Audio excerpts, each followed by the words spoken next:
Ni sakweri ari makinya-ini ma gucokia riri wayo thutha wa ngirimiti ya uiguithanio gatagati ka arugamiriri ayo na bengi ya Cooperative thiko nini hituku. Uhusiano ambao tumeanza sasa na Cooperative Bank kushirikiana na Metropolitan Sacco itakuwa ni mwanzo mpya kwetu sisi wote.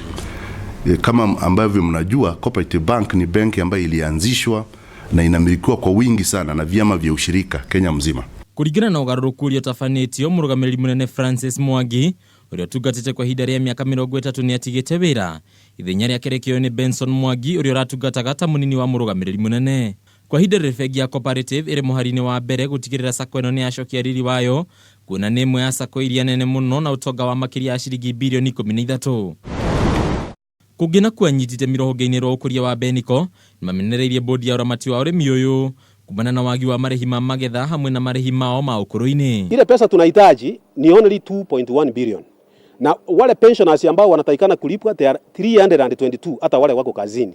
Hiyo ni pesa kidogo sana tukiangalia na ile pesa inafujwa. Ni Jeremia ni mamenereirie arugamiriri ya urimi uyu makioroto ni wagi wa urugamiriri mwega wa kigina. Ukiangalia vitabu ni shilingi milioni 84 peke yake ambazo zinaonekana zilienda wapi? Je, milioni 60 zilienda wapi? Ama ziliporwa? Hadu ni Hamethe ya Ujuri ya Kameme TV. Reto rako ni Bataru wa Mwangi.